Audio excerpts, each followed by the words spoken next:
하나님 말씀은 신약성경 요한복음 4장 27절에서 30절까지입니다. 제 책으로는 신약성경 147쪽입니다. 요한복음 4장 27절에서 30절까지 말씀을 우리 함께 읽겠습니다. 이때에 제자들이 돌아와서 예수께서 여자와 말씀하시는 것을 이상히 여겼으나 무엇을 구하시나이까? 어찌하여 그와 말씀하시나이까? 묻는 자가 없더라. 여자가 물동이를 버려두고 동네로 들어가서 사람들에게 이르되 내가 행한 모든 일을 내게 말한 사람을 와서 보라.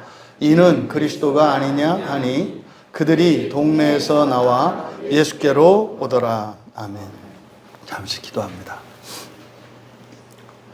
진리의 영이신 성령님, 이 시간 사랑하시는 주의 자녀들이 하나님의 은혜를 구하며 말씀 앞에 섰사오니 이 시간 이 말씀 가운데 담겨져 있는 진리를 깨달아 알게 하시고 또한 믿어지게 하셔서 참으로 말씀으로 창조하시는 하나님의 능력의 시간이 되게 하여 주시옵소서. 감사하며 예수님의 이름으로 기도하옵나이다. 거룩한 주일로 하나님을 예배하기 위해 나온 여러분 모두를 환영하며 축복합니다. 또 불편한 중에 인터넷으로 함께하고 있는 모든 분들에게도 성령 하나님께서 진리로 동일한 은혜를 부어주시기를 축복합니다.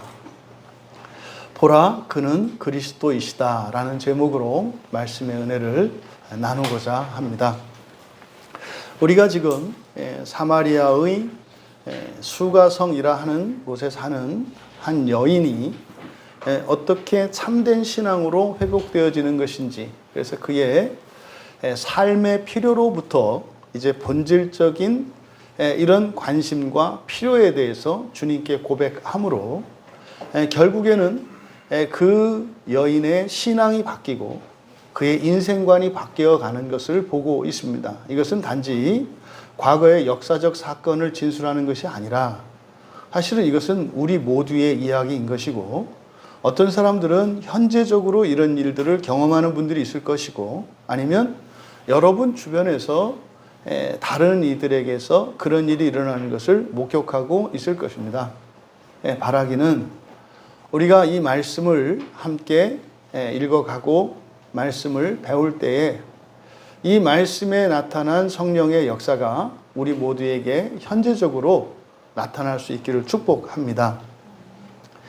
이제 여인의 신앙 고백이 예수님을 이제 그냥 낯선 유대인 양반으로 인식했다가 이제는 선지자로 인식했다가 그리고 이제는 예수님이 바로 그 여인이 기다리고 있었던, 신학적으로 알고 있었던 그리스도이신 것을 말씀을 하셨습니다. 이때에 이렇게 됩니다. 이때에. 그러니까 이 이때라고 이제 번역이 되어 있습니다만 이게 에피투토, 그래서 정확하게 이게 시간을 말하는 게 아니라 그 위에, 직역하면 그 위에 이렇게 됩니다. 그러니까 이것은 그 시간, 예수님이 사마리아 여인과 이야기를 나누었던 전체 시간을 말하고, 또 그동안 이 사마리아 여인에게서 일어난 이런 인식의 변화, 신앙의 진전, 이런 상황 전체를 이때라고 우리말로 번역을 했습니다만 그 전체를 바로 그것으로 나타내는 겁니다. 그래서 그 위에 예수님과 수가성 여인 사이의 만남, 그리고 그 안에 있었던 모든 대화, 그 사이에 일어난 여인에게서 일어난 이런 변화, 이런 상황 전체를 말하는 겁니다. 이때에 제자들이 돌아왔다. 제자들이 돌아왔다는 것은 이제 음식을 준비해서 가지고 돌아온 겁니다. 그러니까 이들은 지금 식사거리를 마련하기 위해서 이제 마을로 들어갔다 돌아오는 길이었기 때문에 이제 그 음식을 준비해 온 거죠. 그러니까 지금 사도 요한의 의도는 지금 우리가 읽은 27절에서 30절까지에 있는 이 내용은 바로 예수님과 대화를 나누고 있던 수가성 여인과 제자들을 대조시키려고 하는 겁니다. 예수님과 만나서 이야기하던 사마리아 수가성의 그 여인, 그리고 예수님과 함께 동고동락하며 예수님의 사도로 부르심을 받은 그 제자들을 대조시키고 있어요. 이것은 또한 사도 요한은 바로 앞에 3장에 있는 니고데모와도 이 수가성 여인을 대조시키고 있습니다. 그러면 이것은 여러분과도 또 대조를 시키셔야 합니다. 그러니까 지금 여기서 이때의 제자들이 돌아왔다라고 하는 이것은 바로 이 요한복음을 기록한 사도 요한의 의도는 비교하기 위한 거예요. 비교하기 위한 거. 그러면 지금 이 본문에서는 바로 제자들, 12사도들과 이 사마리아 수가성 여인을 대조하려고 하는 겁니다. 그때 이 제자들의 반응이 뭡니까? 이런 상황이에요. 지금 예수님과 수가성 여인 사이에 구원의 진리가, 그리고 예수 그리스도에 대한, 하나님에 대한, 그리고 정말 우리들에게 가장 본질적이고 가장 필요한 것이 바로 예배인 것을 이야기를 나누는 이 상황에 제자들의 반응, 물론 제자들은 그 자리에 없었습니다. 그런데요, 사실 이 제자들은 이 수가성 여인과 예수님이 만나기 이전에 예수님으로부터 개인 지도를 다 받았던 사람들 아닙니까? 지금 예수님께서 이 여인에게 했던, 나누어 주신 말씀은 이미 제자들이 다 알고 있는 내용입니다. 그러니까 동일한 내용을 알고 있는 제자들과 지금 여기에서 우물가에서 이야기를 들은 수가성 여인을 대조하는데 제자들의 반응은 어땠다? 이상히 여겼다. 그래서 우리말 성경으로는 이상히 여겼다 이렇게 되어 있습니다만은 여기 따우마조입니다. 따우마조. 이것은 앞에 3장에서도 예수님께서 거듭나야 한다는 말씀을 하셨을 때 그것을 알아들을 수 없었던 니고데모의 반응입니다. 예수님께서 그것을 이상하게 여기지 마라. 놀랐다는 거예요. 놀랐다는 거. 그러면 이 상황을 보고 제자들은 놀랐다. 놀랐다. 이 놀랐다라고 하는 이 따오마조가 성경에서 사용된 용례들을 보면은 이거는 이적을 경험했을 때이거나 또는 파격을 경험했을 때예요. 그러니까 이적이라고 하는 것은 이런 자연 법칙을 거스르는 겁니다. 막 바다에 풍랑이 있는데 말이죠. 주님께서 잠잠하라 그러니까 바람이 그냥 잠들어요. 잠잠해져요. 또 벙어리인 사람에게 귀신아 물러가라 그러니까 정말 귀신이 쫓겨나면서 벙어리로 살았던 사람이 말을 해요. 이런 것들이 이적이죠. 또 예수님께서 죽으시고 무덤에 장사되었다가 살아나셨지 않습니까? 그때 예수님이 무덤에서 살아나셨을 때 제자들의 반응이에요. 또 이제 뒤에 사도행전에 가면은 오순절 성령 강림 사건 이후에 제자들이 갈릴리에서 사는 제자들, 무슨 말이냐면 무학력자 이런 뜻이에요. 뭐 학교도 제대로 안 다녔고 그러니 뭐 학원 갔을 리도 없잖아요. 심지어는 뭐 제 나라 글자도 잘 모르는 이게 갈릴리 사람들이거든요. 근데 그들이 어떻게 해요? 전 세계의 언어로 유창하게 설교를 하는 거예요. 그때 사람들이 따오마죠. 놀랐다 이렇게 얘기해요. 그러니까 이런 이적적인 현상을 목격했을 때의 반응을 따오마죠. 놀랐다라고 이야기를 합니다. 또 이 외에 파격적으로 마태복음 8장에 보면은 이제 하인이 중풍병 걸린 하인을 둔 백부장이 예수님께 찾아와서 자신의 하인을 고쳐주시도록 요청을 해요. 근데 주님이 집에 들어가시려고 하니까 집에 안 들어오셔도 된다는 거예요. 우리 집이 너무 누추해서 감히 우리 집 같은 곳에 주님을 모실 수가 없으니까 들어오시지 않고 그냥 말씀만 해주셔도 나을 것 같아요. 그때 예수님께서 따오마조 하세요. 깜짝 놀라세요. 이런 믿음을 보다. 그러니까 예외적인 거예요. 그러니까 어떻게? 그러니까 사실은요, 제자들보다도 더 굳건하고 확실한 믿음을 가지고 있는 거죠.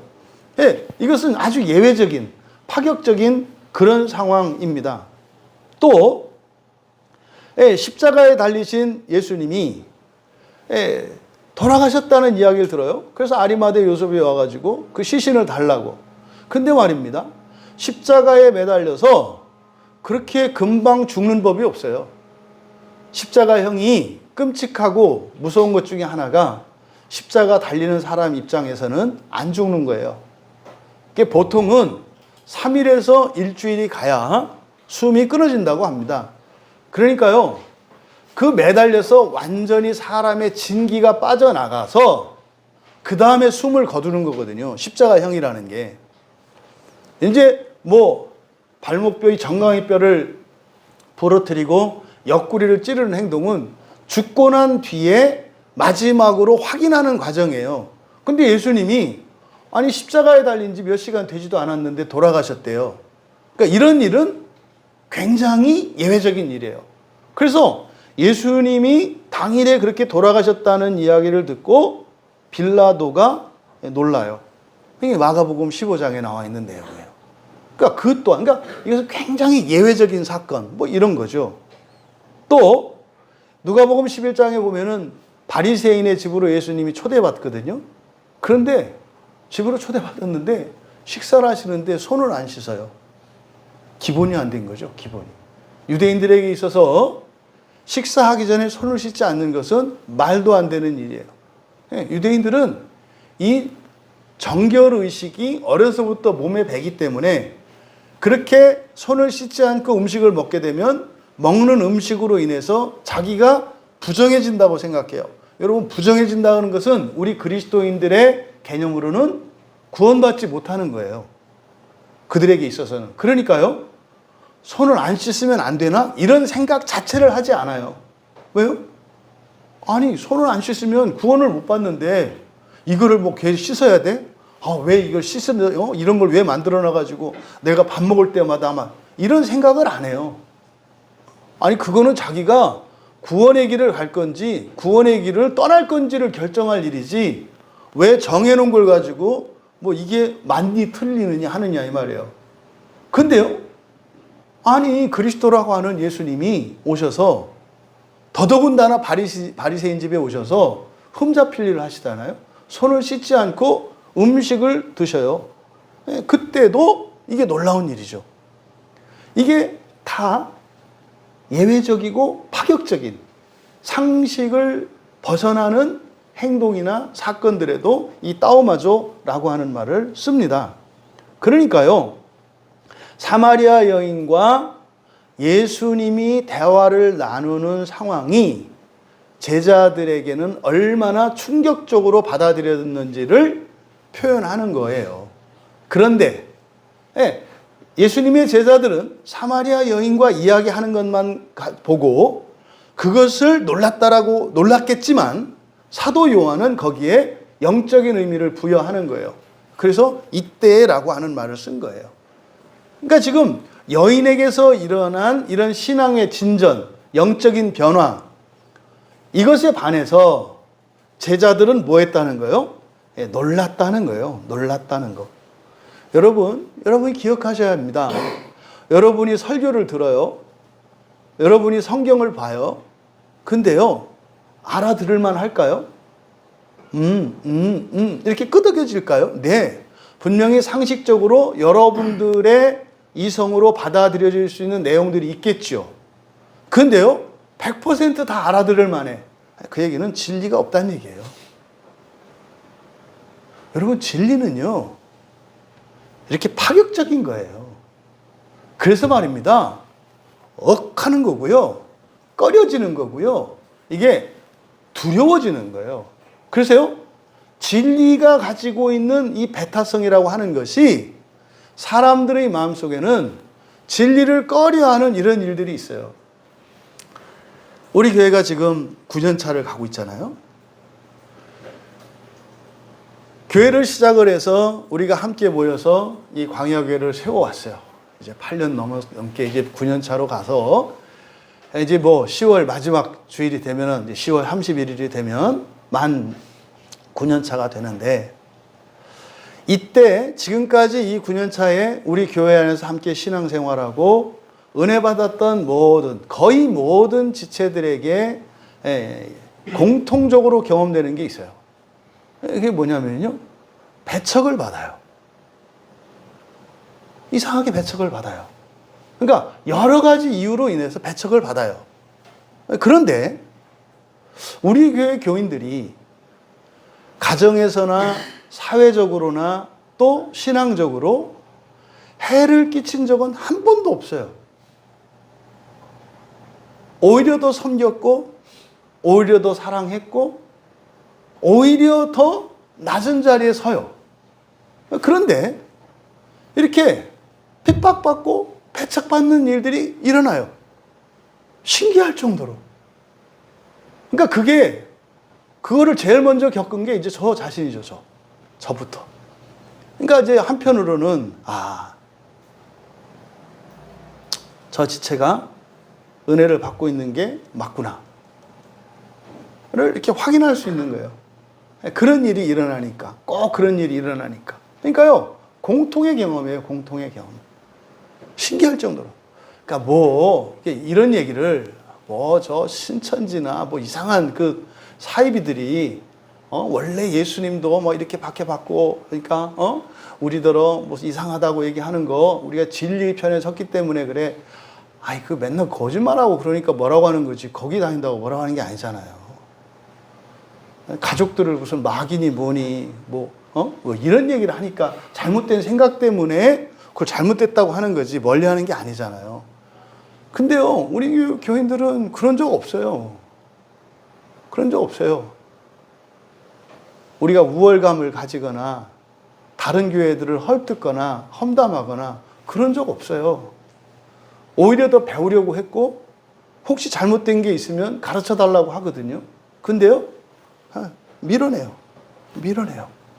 이게 바로 따오마조 현상입니다. 진리 안에는요, 여러분들이 받아들일 수 없는 여러분들의 지성과 상식을 초월하는 이런 내용들이 있어요. 그래서요, 늘 여러분들은 성경을 보거나 설교를 들으시면 여러분들이 알고 있었던 것을 이렇게 교체하는 일들이 반드시 일어나요. 반드시. 그게 진리의 특징입니다. 그러니까 그런데 진리가 우리에게 다가왔을 때 두 가지 반응이 있다는 거예요. 그것을 받아들이지 않는 제자들, 그들의 반응은 뭐했다? 놀랬다. 놀래는 게 다예요. 놀랬다. 이거를 이상히 여겼다. 그러면서 무엇을 구하시나이까? 어찌하여 그와 말씀하시나이까? 묻는 자가 없더라. 여기서 이제 우리말 성경에 묻는 자가 없더라 이렇게 되어 있습니다만, 그냥 있다 없다를 나타내는 게 아니라 이건 전체 부정이라서요, 한 사람도 물어보는 사람이 없었다. 이게 무슨 말이냐면 한 사람이라도 물어봤어야 하는데 제자들 가운데 단 한 사람도 묻지 않았다는 거예요. 이게 우리나라 교회가 망가진 이유라는 거 아십니까? 여러분들이 주변에서 교회를 걱정하고 이 교회의 현실과 이 나라의 현실에 대해서 되게 걱정하고 마음 아파하는 분들이 많아요. 근데 그런 일은 말입니다. 특히 예수 그리스도를 믿는 이 교회 안에서는 절대로 일어날 수 없지만 일어날 수 있는 경우의 수는 딱 한 가지예요. 뭐예요?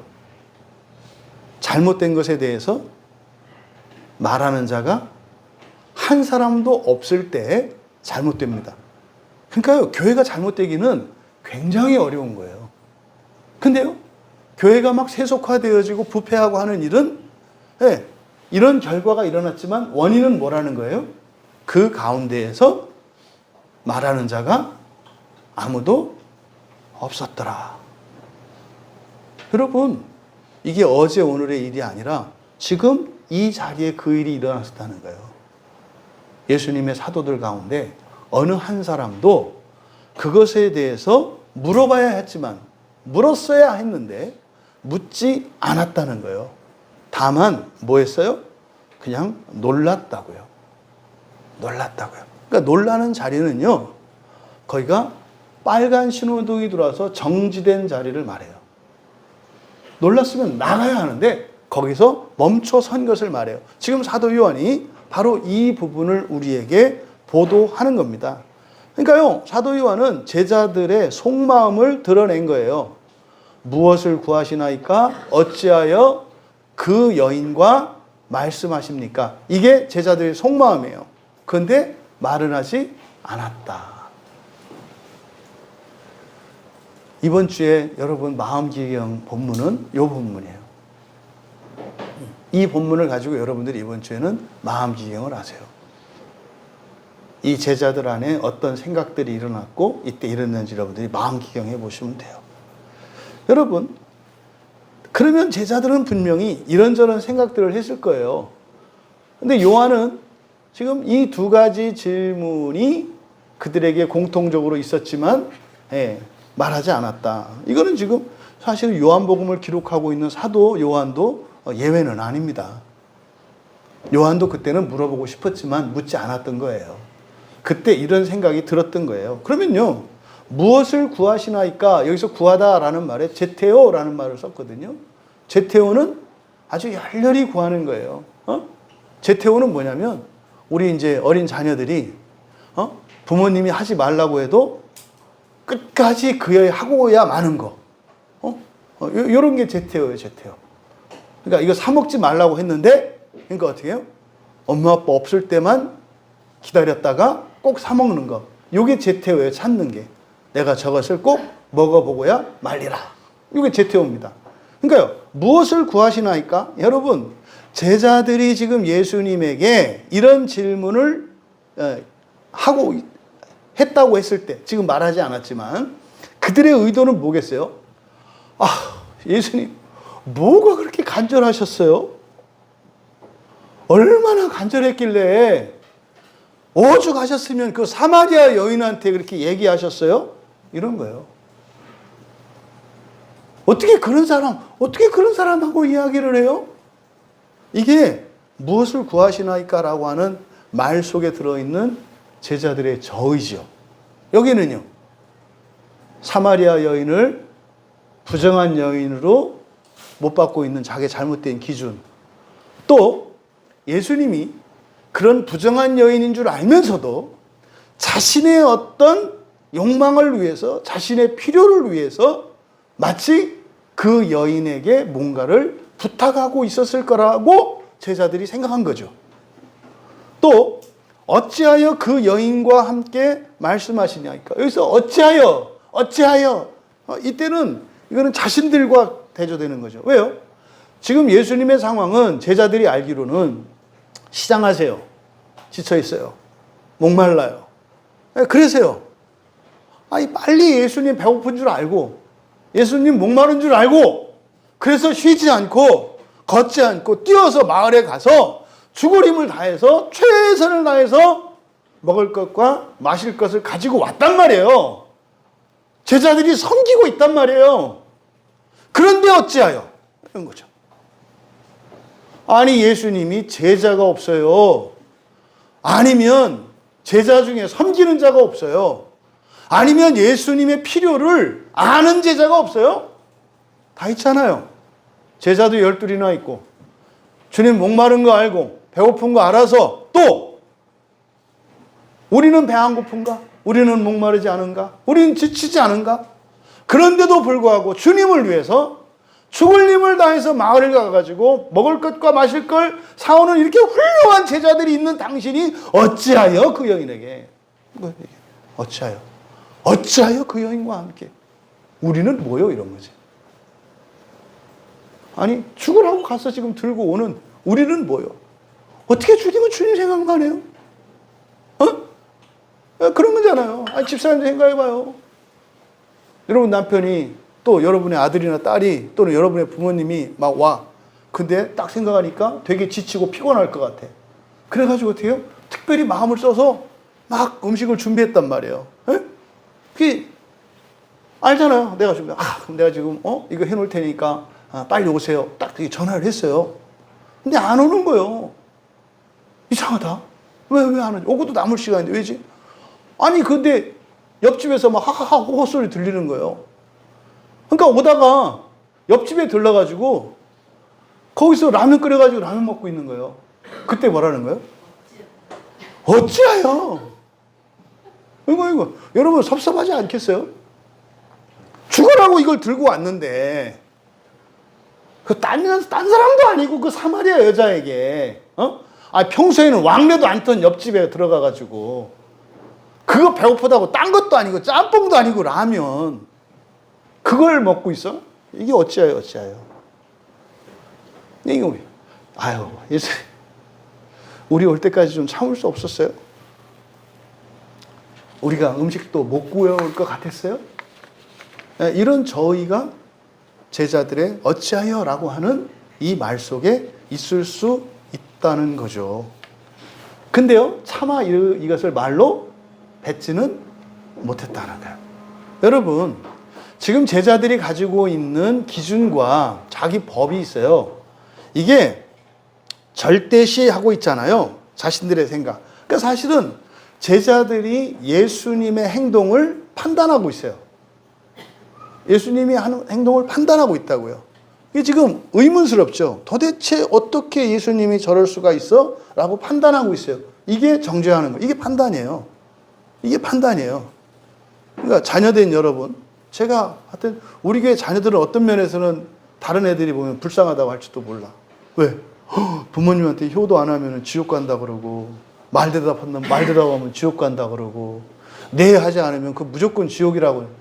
야, 넌 참 어려운 교회 다닌다. 참 불쌍하다. 그러니까 아마 다른 교회 다니는 아이들한테 우리 교회 목사님이 이렇게 하는 이 지옥 얘기를 할 때 야, 부모한테 불효하면 무조건 지옥 간대. 이런 얘기를 한번 하면 야, 때려쳐. 그런 교회 왜 다녀?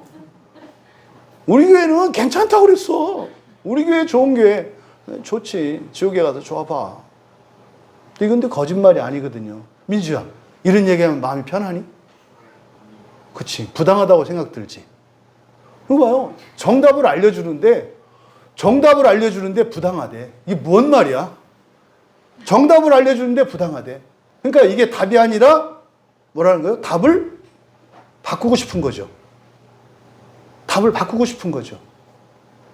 어떻게 이게 답이에요? 내 마음에 들지 않는 게? 여러분, 저는요, 여러분을 괴롭히려고 하는 사람도 아니고요. 여러분을 이용해 먹으려고 하는 사람도 아니고요. 하물며 성경은 전적으로 나를 위해, 여러분을 위해 있는 거예요. 앞으로 일어날 일에 대해서 가르쳐 주시는 거거든요. 우리는요, 성경은요, 우리로 하여금 바른 선택을 하도록 우리에게 주어진 하나님의 구원의 말씀이지, 여러분을 뭐 이렇게 여러분 마음대로 못 살게 하고 일방적으로 이게 아니에요. 근데 이게 안 돼요, 이게. 지금 제자들이 예수님이 하는 행동은요, 판단의 대상이 아니에요. 그럼 사실은요, 제자들이 이 예수님에게 이렇게 놀라는 이 상황이 전혀 다르게 이해될 수 있어요. 어떻게 해요? 그냥 예수님을 진리로, 예수님이 하시는 모든 것이 옳다고, 이것을 믿으면 어떻게 되는 거예요? 주님, 이제 사마리아 사람들하고도 마음 놓고 얘기해도 되는 거예요? 더군다나 여자하고는요, 말하면 안 돼요, 길거리에서는. 여자와는요, 말이 금지되어 있습니다. 사마리아 여인이 아니라 남자들은 여인들과 길거리에서 이야기하는 것 자체가 율법으로 이렇게 금해 있어요. 더더군다나 사마리아 사람들도 말하면 안 돼요. 근데 사마리아 사람이고 사마리아 여자야. 그런데 주님이 얘기를 해. 절대로 말하면 안 되는 사람이거든요. 그러면 예수님에게서 그걸 배우는 마음가짐을 가지고 있으면 어떻게 되는 거예요? 말해도 되네. 이런 거죠. 자유를 얻는 거예요. 왜요? 율법에서 벗어나니까. 제약에서 벗어나니까. 그러면은 아무하고나 이야기를 나누고 대화하고 교제할 수 있는 거구나. 한번 물어봅시다. 여러분이 스님하고 말하면 돼요, 안 돼요? 그런데 여러분이 지나갔는데 어떤 집사님이 스님하고 막 웃으면서 얘기하는 걸 봤어. 어떤 생각이 들어요? 여러분이 좀 전에 돼요라고 했던 그 마음이 똑같이 적용해. 목사님, 저 집사 절로 가려나 봐요. 왜요? 오다가 어떤 스님하고 얘기하는데 얼굴이 같이 환하게 막 그렇게 좋아했어요. 절로 가려고 하나 봐요. 한번 좀 물어봐서 이렇게 확인하셔야 되지 않을까요? 그래서 집사님, 우리가 스님이 됐든 무당이 됐든 누구하고 말할 수 있어요, 없어요? 있지요. 그 집사님은 얘기하면 안 되나요? 그건 또 다르죠, 목사님. 내가 아는데 요즘에 뭐 이렇게 시험 들어서 보니까 뭐 이렇게 은혜도 못 받는 것 같았고 여러 가지 정황을 보니까 여러분, 이 세상에서 가장 자유로운 사람들이 그리스도인이거든요. 근데요, 자꾸 자기들이 올가매요. 자꾸 올가매요. 심지어 하나님께서 세상을 창조하시고 에덴 동산에서 선악과 나무를 딱 정하시고 먹든지 말든지 마음대로 할 수 있는 자유를 주셨잖아요. 그런데요, 그 결과가 무엇인지를 분명히 같이 가르쳐 주신다고요. 뭐라고요? 이거 먹으면 죽어. 그러니까 옆에 있는 이거 먹으면 안 죽고 영원히 살아. 그러면 여러분 간단한 거거든요. 먹지 말고 이것만 먹어야 되겠네. 어려워요? 근데요, 제가 만난 그리스도인들의 90% 이상은 다 불만이에요. 왜 놨냐, 거기다. 거기다가 그 나무를 왜 거기다 놨느냐요. 그 얘기는 그런 질문을 왜 할까요? 먹어야 되겠다는 거지. 먹지 말라고 한 거는 꼭 먹어야 되겠다는 거지. 아니, 먹으면 죽는다 그러면 안 먹으면 되지. 그거를 왜 거기다 뒀냐고 하자 이 말이에요. 여러분, 이 시대가요 굉장히 어두워요. 그냥 제가 비관적으로 얘기하는 게 아니에요, 여러분. 어둡다는 게 뭐냐면 성경을 버렸어요. 그러니까 우리 자녀들이 성경 말씀을 정말로 무슨 싸구려 잡지만 또 못하게 여겨요. 응? 진리? 무슨 진리예요. 진리는 게 성경이라고 그러지. 응? 성경은요, 여러분에게 천년의 생명을 주고 세상에 사람이 가질 수 있는 모든 지혜를 다 주고 천년 동안 여러분들이 연구하고 만들어도 이 책장 한 권을 못 만들어요. 성경이라는 게 그런 거예요. 그냥 하나님이 은혜로 이렇게 주시니까 이 가치를 모르지. 한 장을 여러분들이 깨달을 수 있는 게 아니에요. 성경 전체는 그만두고. 근데요, 이 성경은요, 여러분이 지금 살아있을 때 여러분들의 필요, 여러분들의 욕망, 여러분들의 소원, 다 이룰 수 있어요. 분명한 길이 제시되어 있어요. 근데 사는 동안만이 아니라 죽고 난 이후에 여러분의 사후 세계와 앞으로 일어날 모든 것들에 대한 진리가 이 성경이거든요. 근데요, 안 봐요. 왜 안 볼까요? 엄마 아빠가 안 보니까. 엄마 아빠가 안 보는 성경책을 애들이 볼까요? 아빠나 봐. 이 녀석아, 아빠는 너를 위해서 그러지. 뭘 너를 위해서 그래? 아빠는 아빠를 위하던데. 자기도 그게 아빠한테도 위하는 거면 아빠가 했겠지. 아빠가 안 하는 거 보면은 별거 아닌 거지. 그리고 나한테 하라고 하는 거는 고문하려고 하는 거지. 여러분, 왜 교회를 다니시나요? 왜 예수를 믿나요? 왜 오늘 예배에 나오셨나요? 대답을 가지고 계셔야 돼요. 대답을. 특히 부모된 여러분들은 그래서 여러분들이 여러분 자녀들에게 단호하실 수 있어야 돼요. 왜요? 하나님의 말씀에서 벗어나면요, 그건 죽는 길이에요. 이거는 말입니다. 이해시키고 설득하는 것은 또 다른 문제예요. 일단은 어떻게 해야 돼요? 이 길이 유일한 생명길이에요. 이것 외에는 다른 길이 없어요. 이거에 대해서 여러분들이 단호함이 있어야 돼요. 그래서 윽박지르거나 뭐 이렇게 폭력적인 방식으로, 그건 아니죠. 설득해야죠. 하지만 여러분들에게는요, 단호함이 있어야 해요. 근데 여러분들이 우물쭈물해요. 여러분 자녀들은요, 그냥 압니다. 그냥 저게 진리는 아니구나. 응? 뭐 어떻게 하다 잘못 꼬여가지고 뭐 이럴 수도 없고 저럴 수도 없으니까 코 깨서 가는 거구나. 그러니까 자기만 괴롭기 싫으니까 나도 데리고 가려고 하는 거구나. 뭐 이렇게 받아들인단 말이에요. 여러분, 이 제자들이 예수님의 말씀을 받아들이지 못하는 이것에서 우리들 자신을 좀 돌아볼 수 있기를 바랍니다. 자기가 가지고 있는 기준으로 예수님을 판단하고 있는 이 제자들, 그러니까요, 의문을 가지고 있음에도 불구하고 말하지 않아요. 왜요? 답을 예수님이 갖고 있는 게 아니거든요. 내가 갖고 있는 거니까 말할 게 아니라 나 스스로 해결해야 되는 거잖아요. 그러니까요, 그냥 예수님을 이해해주고 넘어가는 거예요. 예수님도 사람인데 오죽했으면 그랬으랴.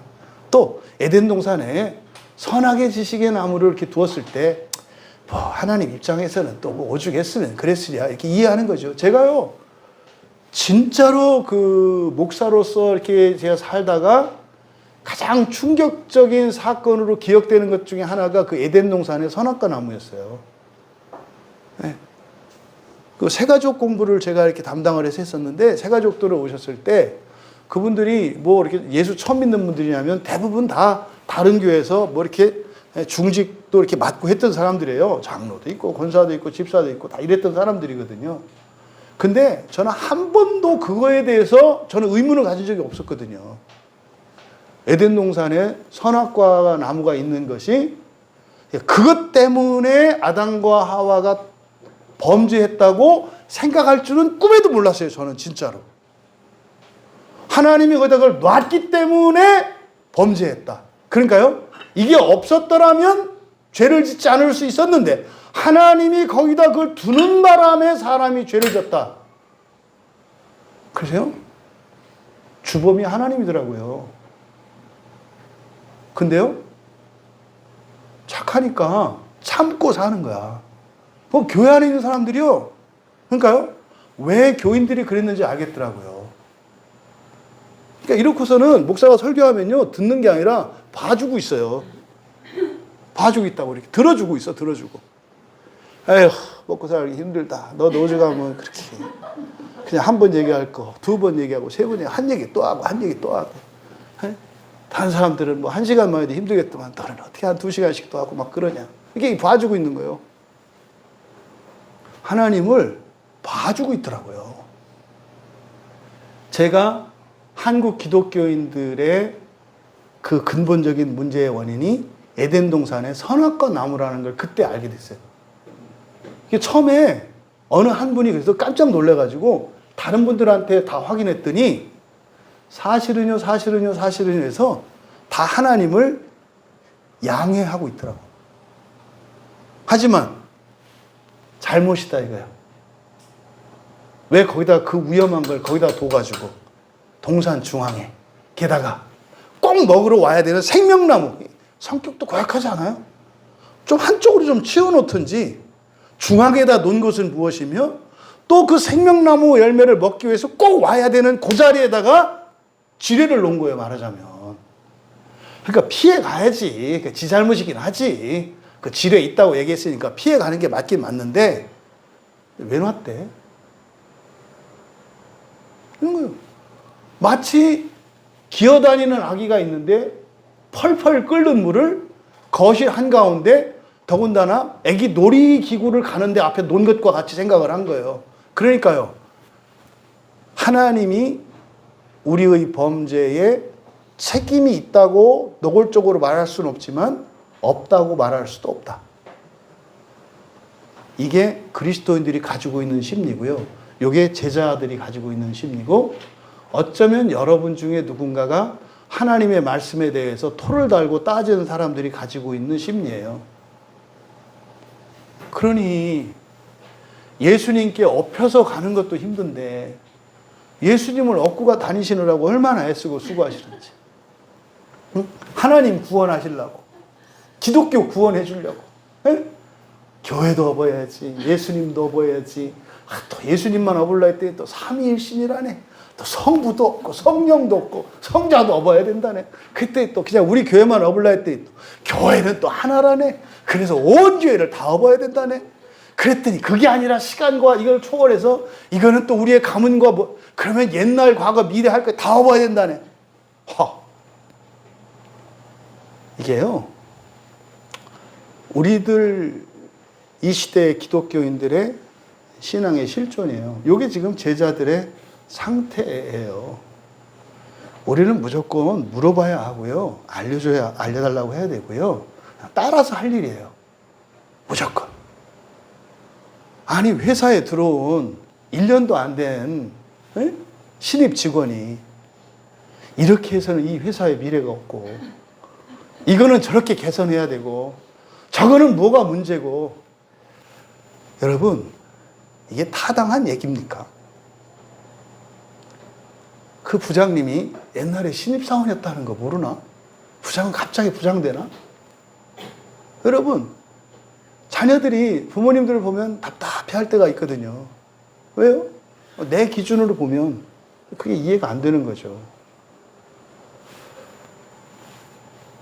성경을 바라보는 바른 태도, 우리들의 바른 신앙관, 성경에 있어서만큼은 성경은 절대적으로 옳습니다. 하나님의 모든 말씀은 절대적으로 선합니다. 이게 어렵지 않거든요. 근데 어떤 사람들에게는 이게 그렇게 어려워요. 이게 누구예요? 이게 마귀예요.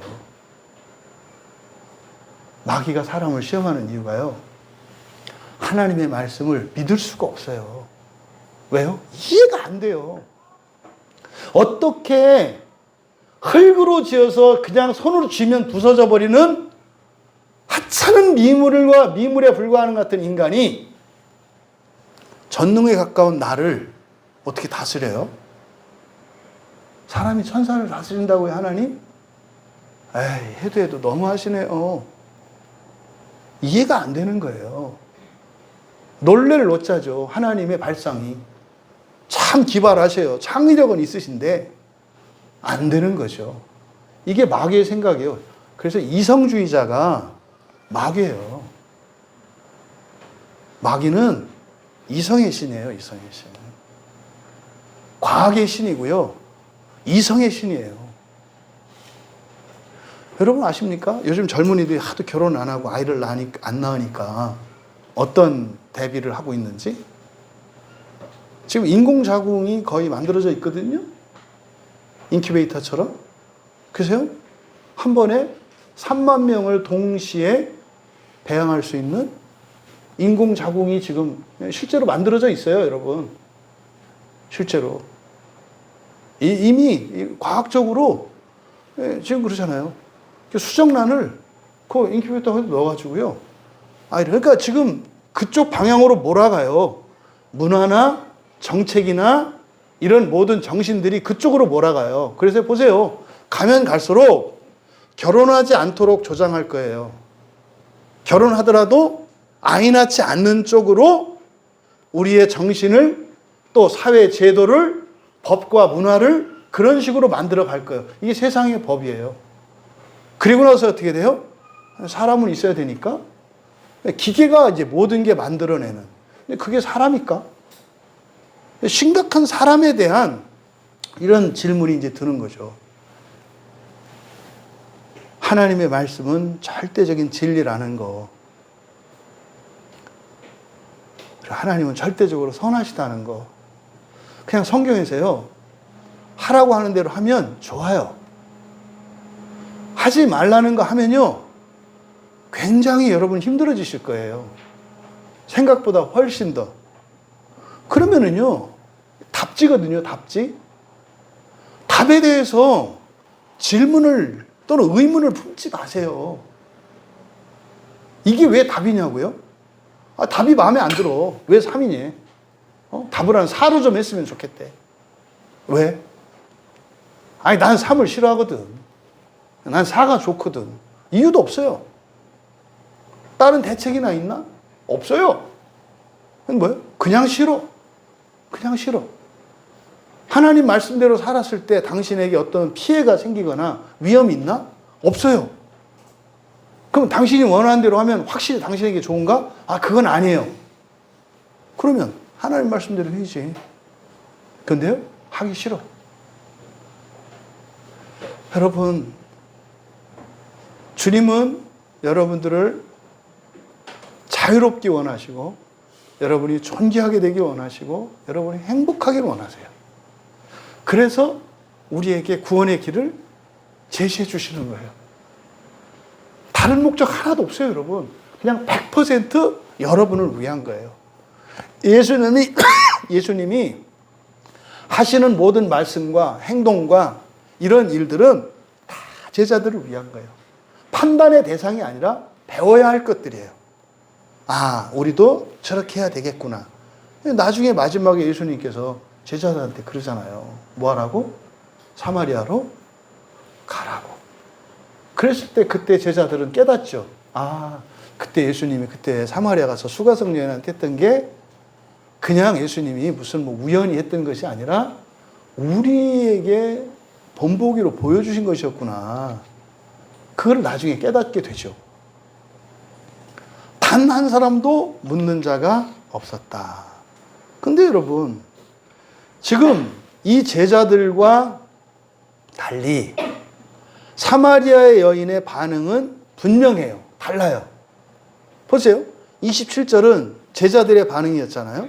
28절을 보세요.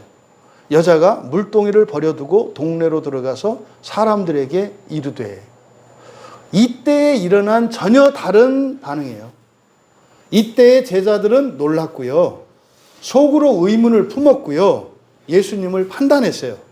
근데요, 이때에 이 여인은 주님의 말씀에 순종했죠. 왜요? 앞에서 이미 16절에서 예수님이 이 여인에게 3가지 명령을 하셨잖아요. 그렇죠?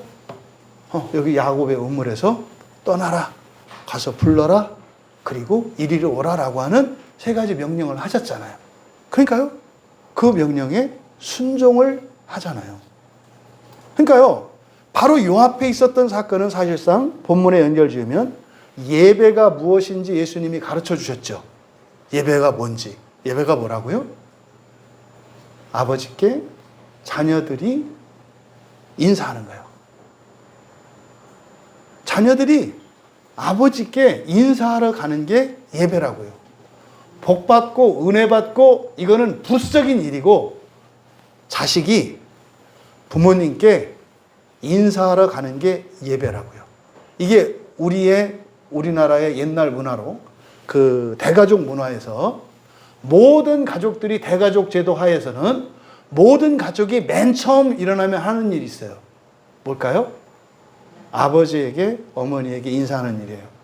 할아버지 할머니에게 인사해요. 저는 대가족 문화 속에서 살았었기 때문에 아침에 일어나면 무조건 어머니가 이제 제가 일어나면은 할머니 인사해야지. 어머니 늘 그냥 하시는 말씀이에요. 그러니까 모두 다 그렇게 해요. 누님들도 그렇게 하고 아버님도 그렇게 하고 다 그렇게 해요. 일제는 아버지도 일어나시면은 이렇게 해서 어머니 잘 주무셨어요 이렇게 한다고요. 그럼 이제 또 가서 할머니 잘 주무셨어요. 그러니까 온 가족이 이렇게 인사하는 거예요. 이게 예배예요. 이게 주일 예배는요, 일주일에 한 번만 받자 이거요. 하나님이 일주일에 한 번만. 응? 근데요, 하나님 아버지는 돈이 많아. 응? 하나님 아버지는 능력도 많아. 땅도 많아. 그래서 아침마다 이렇게 인사하러 갈 때마다 우리 할머니도 그 박하사탕, 옛날에 할머니들은 다 이제 그 비상식량이 박하사탕. 그럼 이제 보면 우리 어머니가 항상 떨어지지 않게 채워드리는 게 박하사탕이에요. 그럼 어릴 때 별로 안 좋거든요. 그거. 사탕이 귀한 시대지만 박하향이 그게 애들한테는 강하거든. 또 사랑한다고 또 일로 오라고 그래가지고 또 이거 먹이거든. 근데 하나님은 그런 거 말고 진짜로 좋은 거. 이게 예배예요, 이게 예배. 그러니까 예배의 효과로 은혜가 있고 복이 있는 거지, 그거를 목적으로 오는 게 아니다. 이게 예수님이 앞에서 가르쳐 주신 예배란 말이에요. 그러면 이제 이 여인이 예배가 뭔지 배웠잖아요. 그리고 예수님이 바로 그리스도이신 것과 그리스도가 이 땅에 온다는 건 너 알고 있었지. 근데 그리스도가 오는 이유가 뭐라고? 이 예배를 도와주려고 온 거야. 다른 게 아니라. 그래서 이제 예수님이 그리스도라는 걸 알게 되었고 예배가 뭔지 알게 되었어요. 그랬더니 이 여자는 주님의 말씀에 순종하게 된 거라는 거죠. 근데요, 이런 이야기를 다 알고 있는 제자들은 여전히 무하는 상태예요. 그냥 뜨아 따음하죠. 그냥 뜨아 하는 상태예요. 와! 교회 안에서 누가 어떤 간증하면 와! 또 설교 들으면 와! 뭐 와? 그렇게 맨날 놀래기만 해. 순종하지는 않아. 이 상태. 이걸 지금 얘기해. 그러니까 이 여인이 어떻게 했어요? 그러므로 우리말 성경에는 접속사 운이 빠져 있어요. 그러므로예요. 그러므로. 그러니까 27절에 이때라는 말과 28절에 그러므로라고 하는 이 접속사를 통해서 제가 앞서서 설명드린 지금 동일한 조건 하에서 일어난 두 가지, 서로 다른 두 가지 반응을 말한다 그랬잖아요. 그래서 제자들의 반응 그때에라고 번역을 한 거고, 그 위에. 근데 여자는 그러므로예요. 그러므로. 그러니까 그때에 그 위에서 놀라고 있는 제자. 하지만 주님의 말씀, 주님이 그리스도이신 것을, 예배가 무엇인지를 알게 되었기 때문에 그러므로 물동이를 버려두고 동네로 들어갔다. 그러므로 물동이를 버려두었다. 그러니까요,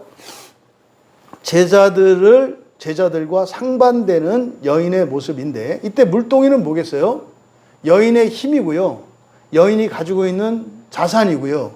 여인이 가지고 있는 능력이고, 여인에게 절대적으로 필요한 최고의 가치예요. 네. 왜요? 이 야곱의 우물에서 물을 기를 수 있는 수단이니까. 이게 뭐예요? 여러분의 직업이겠고, 여러분의 자격증이겠고, 여러분의 실력이겠고, 여러분의 직장이겠고, 뭐 여러분의 통장이겠고. 이게 지금 이 물동이에요, 물동이. 그거를 버려두고. 그러니까 여러분, 지금 여인이 물동이를 버렸다는 것은요, 가치관과 인생관이 바뀐 거예요. 엄청난. 그래서요, 지금까지와 다른 삶을 새롭게 시작하게 되었다는 것을 말해요. 이걸 버려두었다고 하는 것은. 이거는요, 바로 앞에 예수님께서 니고데모에게 3장에서 사실은 니고데모에게 진리를, 거듭남에 대해서 가르쳐 주셨을 때 니고데모는 어떻게 했어요? 사실은 여기는 잘 안 나오지만 다른 본문에서 어떻게 해요? 그냥 돌아가거든요. 못 깨달아요. 그냥 떠나가거든요. 그런데 여인은 지금 여기서 순종하고 있어요. 그리고 자신의 물동이를 버렸다. 여기서 질문. 그 여인이 버리고 간 물동이는 어떻게 됐을까요? 두고 갔잖아요. 그 물동이는 어떻게 됐을까요? 누가 주워갔을까요? 아니면 예수님이 갖다 줬을까요? 아니면 하고 나서 아참 물동이 하고 돌아왔을까요? 여러분, 이건 그냥 물동이가 아니라니까요. 여러분들이 신앙생활하고 예수를 믿다 보면 여러분들의 가치관이 바뀔 때가 있어요. 마치 그래서요, 걱정거리, 염려 이런 것들을 내려놓는 때가 있다고요. 이게 물동이를 내려놓는 거거든요. 그럼 어떻게 할까요? 그 답은 예수님이 앞에서 말씀하셨잖아요. 내가 내게 주는 물은 전에는요, 물동이가 없으면 집으로 물을 길어 나를 수가 없잖아요. 그거 없으면 다 죽잖아요. 근데요, 이 여자가 그 뒤에 어떻게 될까요? 그것과 다른 방식으로 물길로 와요. 그런데요, 그것과 다른 방식으로 살아가게 돼요. 이게 뭐다? 이게 은혜의 삶이라고요. 옛날에는 내가 벌어서 먹고 살았는데 이제는요, 벌어서 먹고 사는 게 아니라 먹고 사는 것과는 상관없이 거룩한 사역으로, 거룩한 사명으로 일하고 공부하고 출근하는 거예요. 그러면요, 나의 삶의 필요는 누가 채워줘요? 주님이 내 안에서 쉼없이 솟아나는. 그래서요, 물 깃는 걱정이 사라져요. 물 깃는 걱정이. 물 떨어질까봐 염려하는 일이 사라져요. 그러니까 이 물동이를 버려두었다라고 하는 것은 다른 방식으로 그 여인이 살아갈 수 있게 된 것을 말해요. 그러니까 그 물동이를 제자들이 들여다가 뭐 길어주고 이런 게 아니라 다른 방식으로, 어떤 방식으로? 여러분들이 가가지고 상수도를 깔아줘가지고 그냥 집에서 틀면, 꼭지 틀면 나오는, 이게 생수예요, 이게 생수. 기르러 가지 않고 집에서 어떻게 하면 수도꼭지를 틀면 나오는, 이게 예수 믿고 살아가는 삶이에요. 예수 믿는 사람도 물 마시고요, 밥 먹어요, 돈 벌어요, 직장 있어요, 공부해요. 근데요, 사는 방식이 달라요. 힘도 달라요. 이게 물동이를 두고 동네로 들어가서, 예, 들어갔다 할 때 오다 가다, 이게 이제 에르코마에이거든요. 근데 여기다가 아포라는 말을 썼어요. 아포 에르코마에. 아포는 분리를 의미한다 그랬잖아요. 분리. 기억하시나요? 예수님께서 앞에서 이 여인에게 명령하실 때 가라 그럴 때 어떤 단어를 썼어요? 휘파고 그랬죠. 휘파고라고 하는 말은 휘포, 그러니까 뭐뭐 아래, 그러니까 명령에 의해서 주님의 주권 아래서 가는 거라 그랬죠. 이게 자발적 순종이 아니라, 자발적인 게 아니라 사실은 이건 뭐예요? 수동적 순종이에요. 수동적. 왜? 명령했으니까 가는 거다 이 말이에요. 휘파고가 그런 의미예요. 또 내가 책임진다고 하는 주권 아래서 하라고 한 거라 그랬죠. 그러니까요, 예수님이 그렇게 하라고 하셨어요. 십계명에서 부모를 공경하라고 했어요. 그러니까 이건 휘파고예요. 성경의 모든 명 여러분들이 기쁘고 이해되고 받아들여지고 이런 거 아니에요. 아씨, 하기 싫은데 이렇게 교회 오는 거, 이게 다 휘파고거든요. 이게 휘파고예요, 휘파고. 근데요, 그렇게 하면 거기에 있는 약속들, 그리고 심지어는 내가 그렇게 꺼려지고 불편해하는 그것을 기뻐할 수 있는 사람으로 바뀌어요. 여러분이 하나님의 말씀이 거슬리십니까? 기대하세요. 그렇게 불편하고 거슬리는 말씀이요, 그렇게 좋고 그렇게 기쁠 때가 와요. 어떻게 해요? 나를 바꾸시거든요. 이게 휘파고의 의미예요. 이게 주권 아래에 있는 거예요. 근데 이제 이 여인은 어떻게 했다는 거예요? 명령이어서 가는 게 아니라 아포라고요. 아포는 떨어지는 거 분리. 이제는요, 능동적 순종이에요. 능동적으로 가는 거예요. 능동적으로. 가기 싫어도 가. 예수님의 명령 이런 거였다면 여인은 제가 갈게요. 여기서 그런 의미를 아포라는 말을 붙여요. 예수님으로부터 떨어져서 이제 갔다. 동네로 들어갔다. 그러면 이제 이 여인은 능동적이고 주체적인 신앙을 가지게 된 것을 의미해요. 이게 지금 제자들과 대조하는 겁니다. 앞에 있는 니고데모와 대조하는 겁니다. 지금 그리스도가 그리스도이신 것을 믿고 예배가 무엇인지를 알게 되었을 때 일어나는 변화예요, 이게. 여러분들이 예수님은 그리스도십니다 고백 다 하잖아요. 다 알아요. 그런데 그리스도라고 하는 이것이 믿음으로 받아들여지면 일어나는 결과를 말하라는 거예요. 여러분, 이렇게 하세요, 이게 아니에요. 이렇게 된다는 거예요. 이렇게 된다는 거. 결과적으로 이렇게 된다는 것을 지금 나타내는 거예요. 그래서 동네로 들어갔습니다. 그래서 사람들에게 이르되 내가 행한 모든 일을 내게 말한 사람을 와서 보라. 여러분, 사람들에게 말을 해요. 이게 지금 예수님이 그랬죠. 너 남편에게 가서 뭐래라? 말해라. 불러라 그랬잖아요. 근데 남편이 없잖아요. 근데 그 남편이 아니라 이제는 복수의 사람들이에요. 여기서 동네에 들어가서 사람들, 이걸 눈여겨보셔야 돼요. 그냥 단수가 아니에요. 어떤 한 사람이 아니라 사람들에게 그랬어요. 사람들에게라고 하는 것은 무슨 말이겠어요? 보는 사람마다 이런 뜻이겠죠. 보는 사람마다, 만나는 사람마다 이런 의미겠죠. 그러니까 사람들에게 말을 합니다.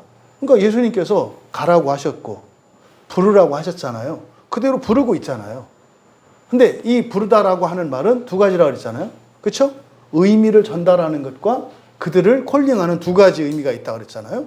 그래서 바로 이 여인이 말을 하는데 내가 행한 모든 일을 내게 말한 사람을 그래요. 내가 행한 모든 일을 내게 말한 사람을 와서 보라. 이는 그리스도가 아니냐? 이 여인이 사람들에게 전한 것은 그런 거죠. 마을 사람들은 다 알아요. 메시아가 올 거라는 거를. 지금 이 여인은 뭐라고 한 거예요? 메시아가 오셨다는 거예요. 오셨다는 거예요. 메시아가 왔다. 메시아가 왔다. 그러니까 메시아가 온 것을 말해요. 그런데 여인이 사람들에게 왜 그리스도가 왔다고 생각하는지 증거를 제시하고 있어요. 증거가 뭐예요? 이 여인이 사람들에게 말한 예수님이 그리스도라고 말하는 증거가 뭐예요? 내가 행한 모든 일을 내게 말했기 때문이죠. 그러니까 점쟁이로 생각하는 거예요, 점쟁이. 과거 내가 살아온 걸 다 알아. 내 인생을 다 알더라고. 뭐 이런 거죠, 이런 거. 근데요, 그리스도는 그런 건가요? 여러분에게 그리스도는 뭐예요? 이제 뭐 조금 아는 사람은 그리스도는 구약의 히브리어로 메시아에 대한 헬라어로 크리스토스인데 그리스도의 의미는 기름 부음 받은 자라는 말로서 구약에 있는 세 가지 중요한 직책, 왕과 선지자와 제사장을 말합니다. 그래서 그게 여러분과 무슨 상관이냐고. 여기는요, 일단 어쨌든 예수님이 그리스도라고 하는 증거를 갖고 있어요, 없어요? 갖고 있잖아요. 그게 뭐예요? 이분은 그리스도야. 경험한 거예요. 왜? 그동안 사람들에게 그리고 정말 그렇게 오해를 받으며 또 뭐 우리 그 한국뿐이 아니라 2000년 기독교 역사상에서 가장 억울하고 한 많은 성경의 인물이 있다면 사마리아 수가성 여인이거든요. 교회가 이 세상에 저지른 가장 큰 죄 중에 하나가 사마리아 여인을 더러운 여인, 음란한 여인으로 했던 것. 이거는 교회가 회개해야 되는 일이에요. 집단적으로 2000년 동안 누명을 뒤집어 씌웠어요. 누구한테? 사마리아 여인에게. 뭐라고? 아주 음란한 여자라고. 왜? 예수님이 5 남자와 함께 살았다는 이것 때문에 2000년 동안 이렇게 대대적으로 이렇게 악랄하고 비열하게 정죄한 적이 없어요. 이런 비난을 받은 사람이 없어요.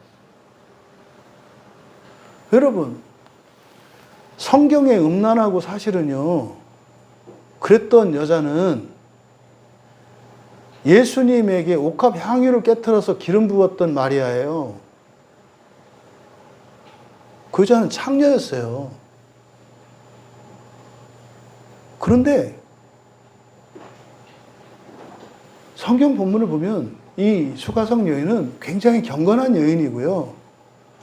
예배에 사모하던 여인이었고요. 진리를 찾아 헤매던 여인이었어요. 그런데요, 굉장히 불행한 여인이었잖아요. 그렇죠? 근데요, 왜 사람들은 이 사마리아 여인에게는 돌 던지기를 주저하지 않고 그것도 2000년 동안 캐톨릭은 물론이요, 개신교 의기투합해서 캐톨릭과 개신교가 한마음 한뜻이 된 게 여기에요. 네? 조금만 구원론에 대해서 달라도 막 2단이네 3단이네 막 죽이고 이렇게 하면서 요 사마리아 수가성 여인에 대해서는 로마 교황이나 목사나 장로교나 감리교나 성결교나 모든 기독교인들이 의기투합했던 게 수가성 여인에게 돌 던지는 일이었어요. 여러분들이 보기에 이게 공정한 사회예요? 한평생 창녀로 살다가 회개하고 예수님을 믿고 옥합 향유를 한번 딱 깨트렸더니 세상에 그냥 교회에서 권사도 시키고 뭐도 시켜. 근데 이 여인은 순결하게 있는 힘을 다해서 인생을 살아. 근데 인생에 자꾸 어려운 일들이 생겨. 너무 힘들어. 하나님을 의지하고 살아가는데도 되는 게 없어. 이 여인은 더러운 여인이라고 하고 이 여인은 거룩한 여인이라고 하는 교회가 이게 교회입니까? 그러니까 결국에는 교회 뭐 해야 돼요? 갖다 많이 바쳐야 되네. 갖다 뭘 바치고 뭔 일을 하면 무슨 짓을 해도 괜찮네. 아니 이게 개톨릭의 면벌부잖아요. 헌금하면 되고 일하면 돼요. 이게 면벌부잖아. 그거 안 된다고 종교개혁한 거 아니에요? 그러니까요. 종교개혁이 됐어요? 안 됐어요? 안 됐네요.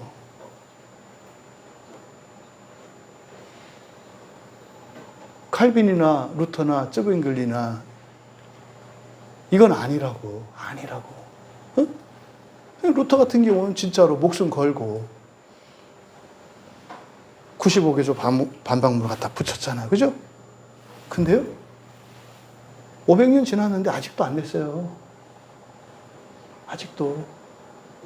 그저 돈 내고, 뭐 일하고, 뭐 사람들이 보기에 좀 번듯해 보이면 모든 게 덮이고, 사마리아 사람이고, 여자고, 뭐 가진 거 없고, 백도 없고, 뭣도 없으면 별 볼 일 없는 거네. 난 그런 교회 안 다녀요. 난 그런 종교 안 믿어요. 미쳤어요? 도덕적 수준도 그렇게 낮은 그거를 믿어요? 저는 안 믿어요. 그런 기독교. 어떻게 이 여인에게 그 말도 안 되는 그런 비난과 정죄를 할 수 있었을까? 여러분 정신 차리라고 말씀하시는 거예요. 여러분들은 수가성 여인한테 뭐 하지도 않았겠지. 성경을 안 보니까. 여러분들은 여러분 주변에 있는 사람한테 그랬겠지. 돈도 없어. 뭐 가방끈도 짧아.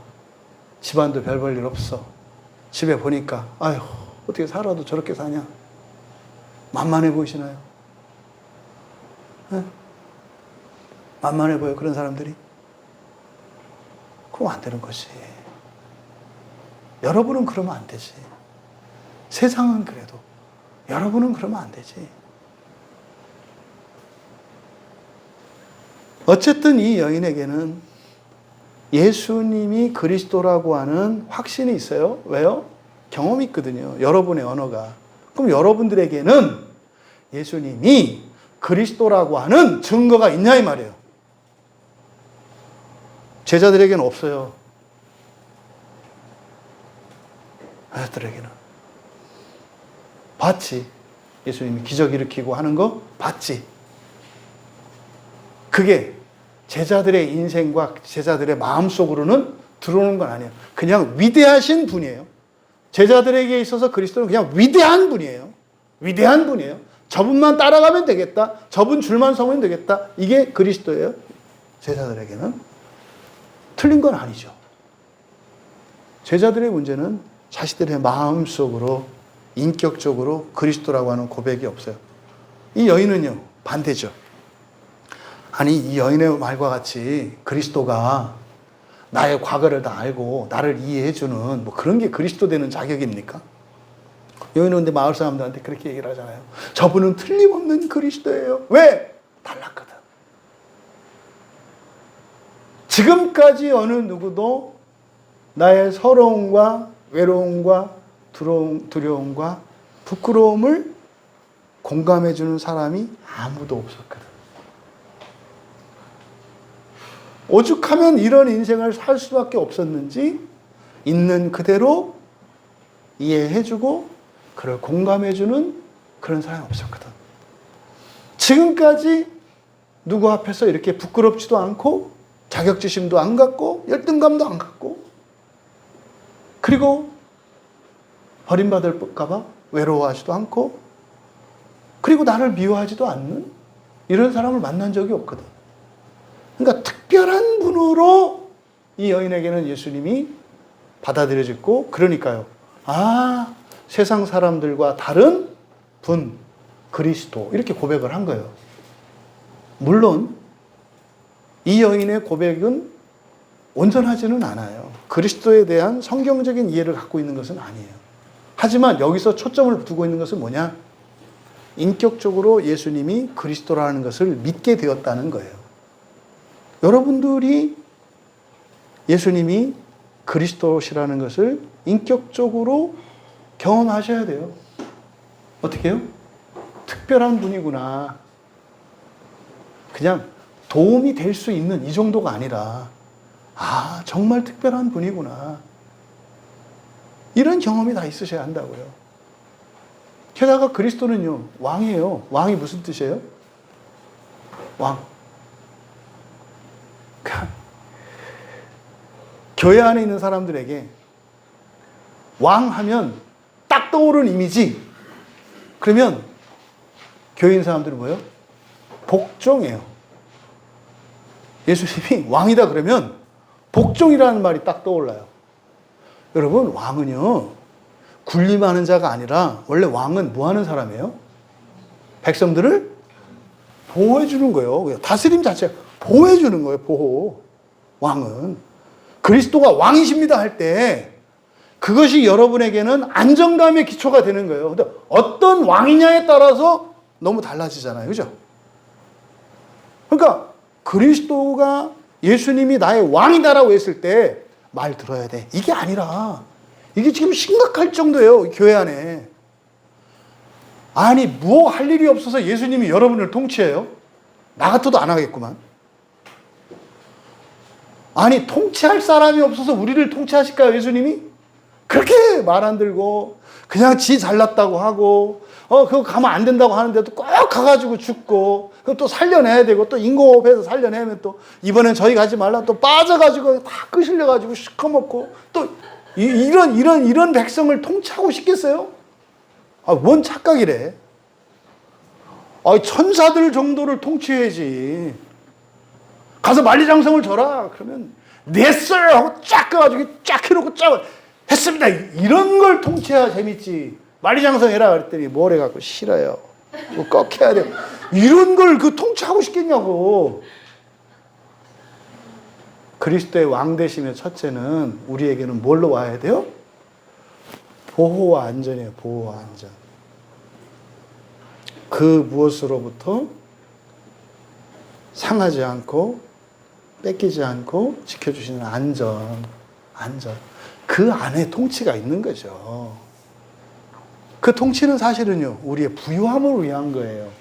우리의 자유를 구속한 게 아니라 여러분이 생각하는 여러분보다 능가하는 삶을 살게 하시기 위한 통치지, 여러분하고 막 씨름하고 이거 먹어도 돼요 안 돼요, 이거 해도 돼요 안 돼요, 뭐 교회 꼭 나와야 돼요 안 나와도 돼요. 예수님의 통치는 뭐다? 나의 삶을 능가하는 것을 살 수 있게 해주시는 통치. 이게 왕 대신 그리스도예요. 제사장은 뭐예요? 제사장은 뭐 하는 사람이에요?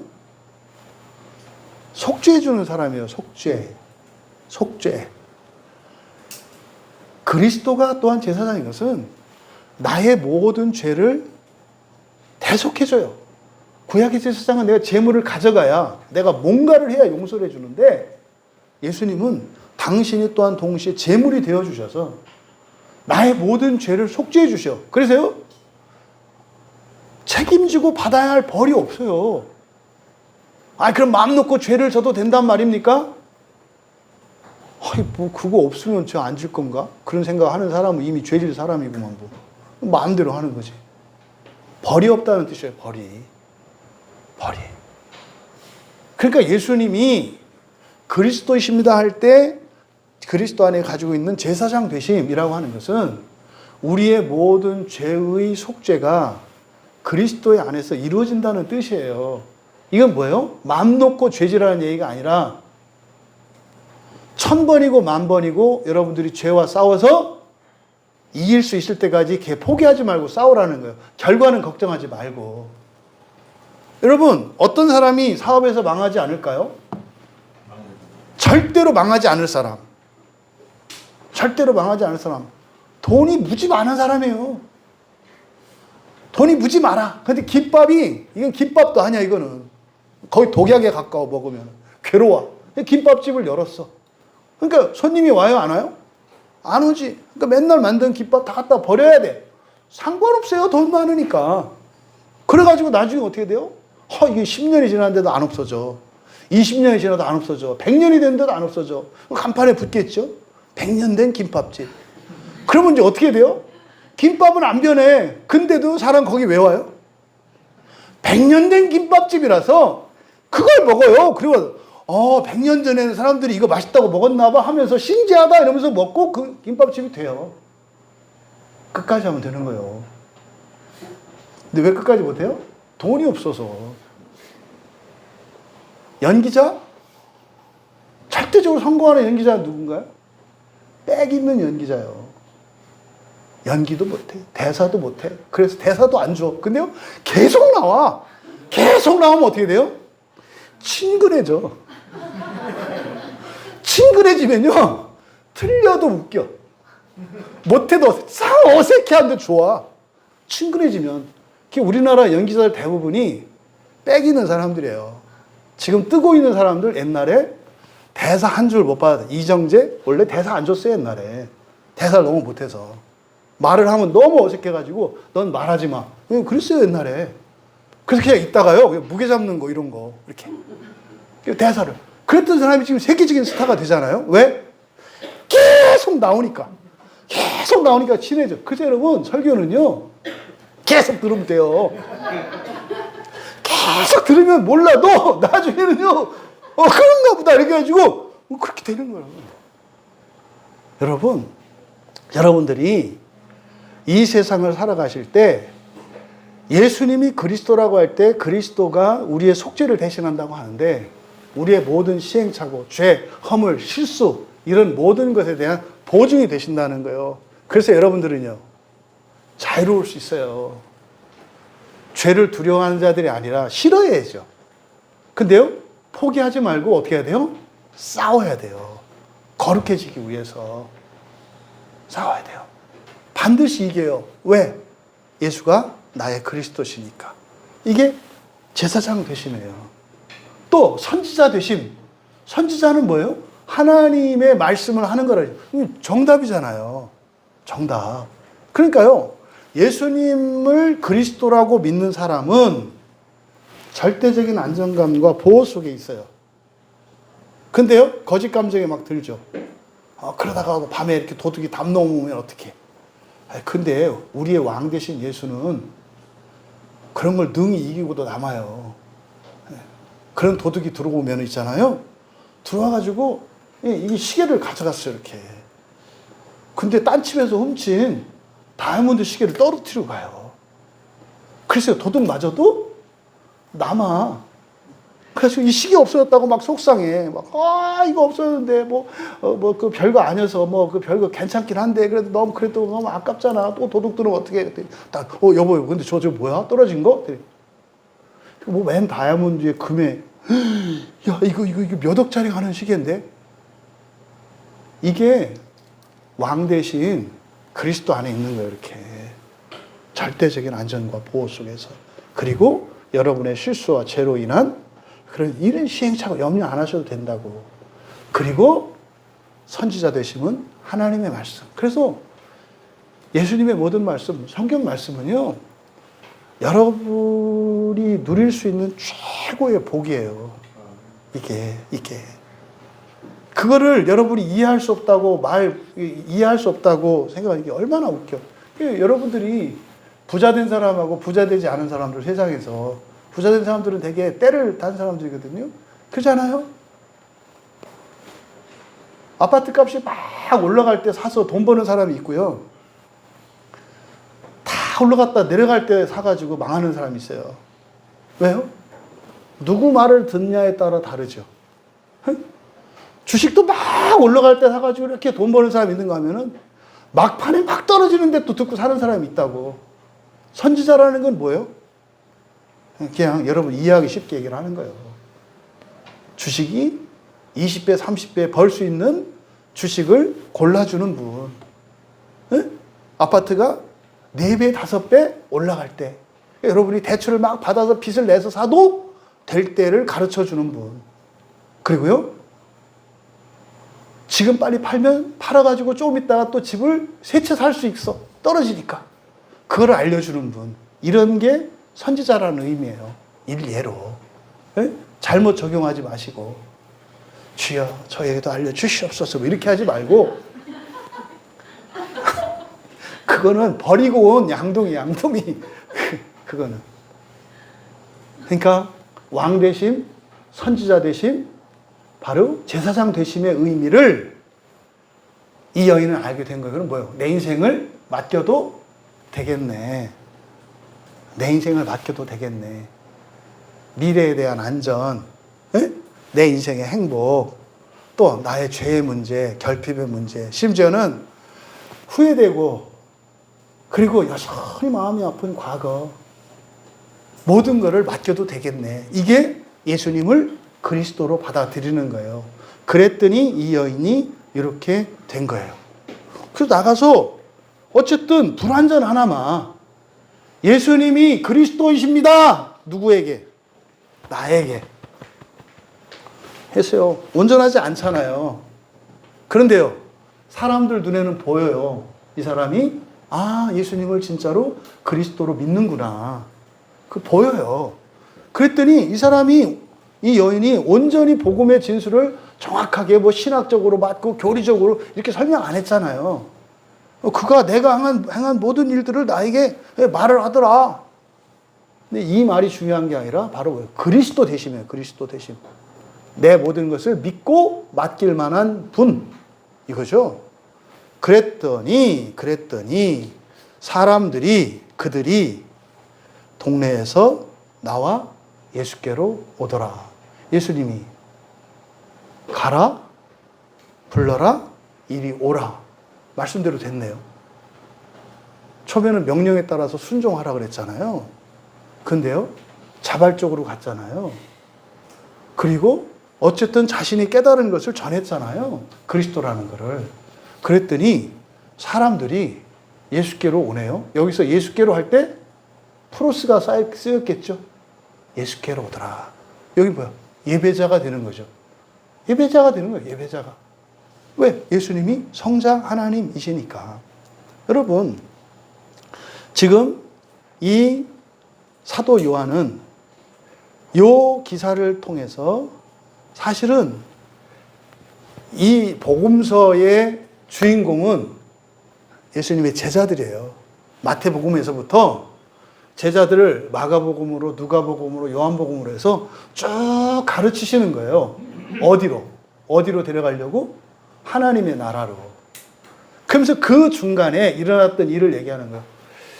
야, 이 수관성녀에는 그냥 지나가다가 잠깐 만났는데도 이렇게 이런 변화가 일어나네. 근데 제자들은 안 되네. 니고데모는 어떤 사람이에요? 구약의 율법에 정통한 사람이고 하나님의 복과 은혜를 받았던 사람이고 가르치는 사람인데 안 되네. 그런데 수가성 여인은 그냥 되네.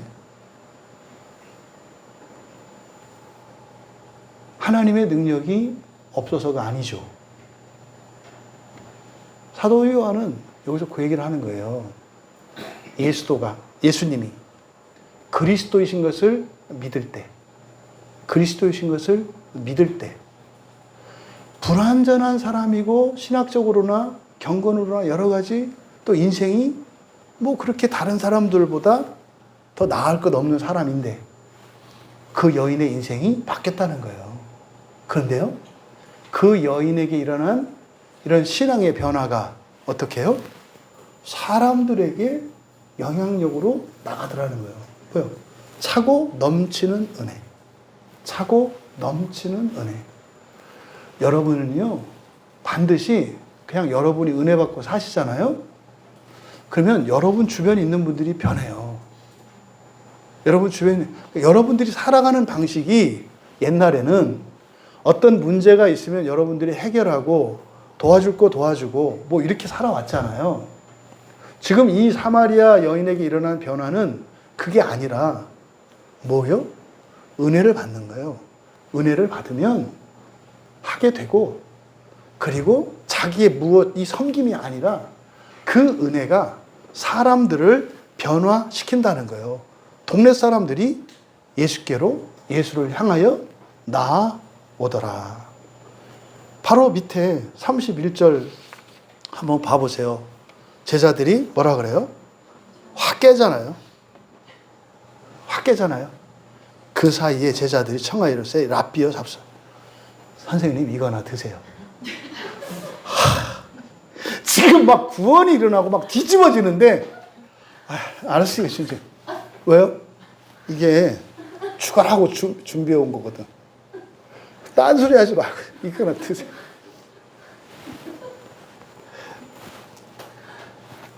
여러분, 예수님은 그리스도십니다. 여러분이 모든 것을 믿고 맡길 만한 분이에요. 그리고 그리스도는 여러분들이 이해할 만큼 여러분 수준을 만족시키시는 분이 아니라 그것을 뛰어넘는 파격을, 초월을, 넘치는 것을 주시는 분이에요. 그리스도를 제한하지 마세요. 여러분 수준으로. 또 여러분들이 그리스도를 믿지 않으면 여러분 인생을 스스로 살아가게 돼요. 여러분의 신앙의 문제, 구원의 문제, 또 이래야 될까 저래야 될까 선택의 문제, 여러분들이 하려고 해요. 주님을 따라 그리스도 되심을 인정하고 믿고 그렇게 살아갈 때 새로운 인생을 주시는 그 사건을 보도하고 있는 이 말씀을 통해 여러분들의 삶이 정말 예수님을 그리스도로 인격적으로 받아들일 수 있는, 그래서 누군가가 왜 예수가 그리스도냐라고 묻거든 여러분의 언어로 이러하니 예수는 나에게 그리스도시다 이렇게 설명하고 고백할 수 있는 여러분 되시기를 주님의 이름으로 축원합니다.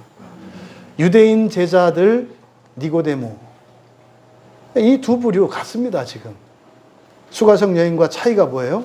바로 그리스도 신앙이에요.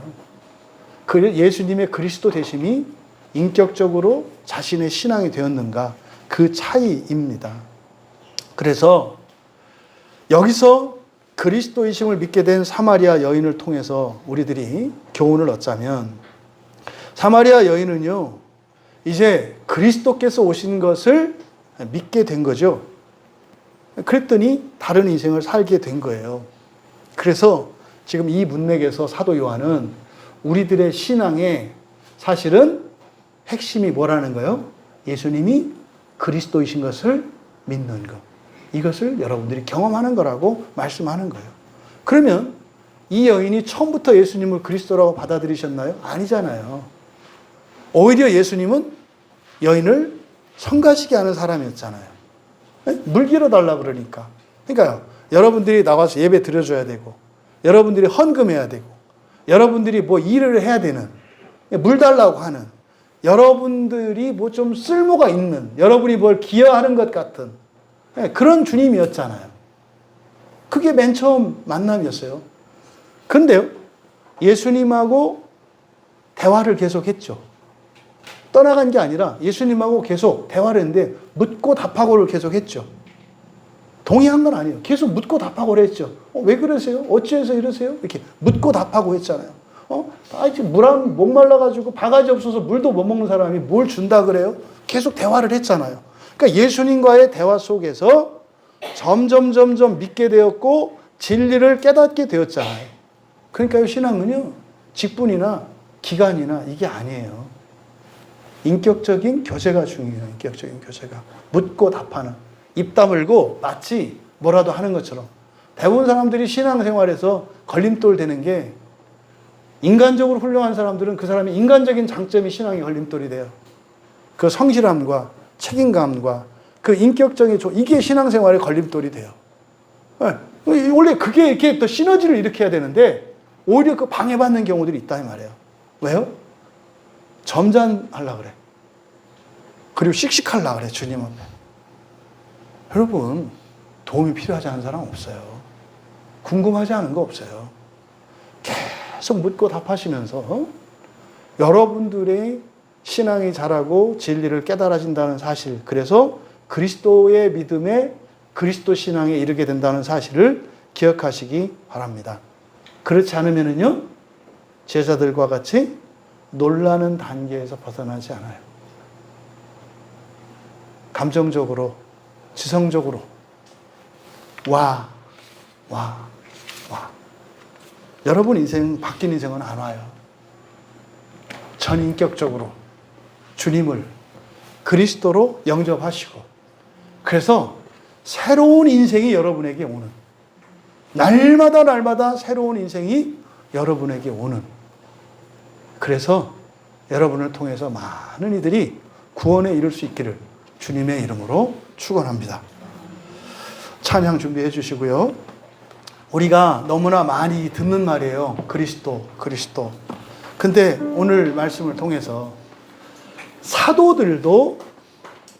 사도들에게도 아직 예수님이 온전한 그리스도가 되지 못했다는 거예요. 그게 뭐예요? 맡기지 못하는 거예요. 늘 의심이 있어요. 두려움이 있어요. 이래도 될까? 이거 맞나? 저렇게 하면 안 되지 않나? 여러분들은 제자와 사마리아 수가성 여인 사이에 여러분의 위치가 어디인가를 한번 돌아보세요. 뭘 하려고 하지 마시고, 여러분이 그리스도 신앙, 예수님이 그리스도의 심을 믿는 신앙을 가지고 있는지 점검해 보세요.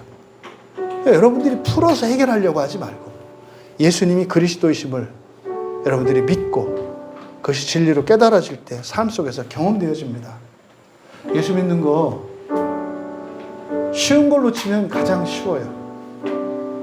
근데 어려운 걸로 치면 가장 어려워요.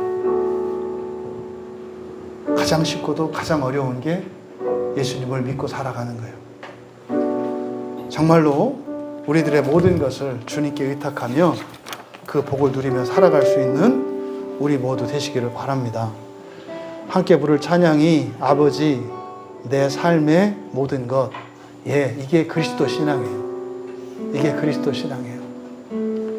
하나님이 나의 아버지 되시면 나의 모든 걸 책임지지 않을까? 정말 하나님을 전적으로 의지하며 살기를 원합니다. 여러분들의 그리스도 되심을 고백하며 하나님의 아버지 되심을 고백하며 우리 함께 찬양합니다. 여러분들이 예수를 믿게 된 그 순간부터 사실 우리들의 인생의 문제는, 또 과제는 딱 한 가지입니다. 예수님을 전적으로 믿고 의지하며 살아가는 일입니다. 그 일을 위해서 지속적인 은혜가 필요하고, 그 일을 위해서 내 안에서 떠오르는 이 거짓 감정과 거짓과 오류들을 과감히 버리고 우리들의 신앙의 일상을 지키며 그저 의심이 있고 불안이 들지만 그 길을 묵묵히 가는 것, 이게 그리스도인들의 인생의 목표고 삶이고 과제입니다. 나머지는요, 주님께 맡기시면 돼요. 이 시간 우리 함께 기도할 때 주님이 나의 그리스도이십니다. 그리스도의 신앙으로 나아갈 수 있도록 은혜를 구하시고 결단하시면 우리 함께 기도합니다.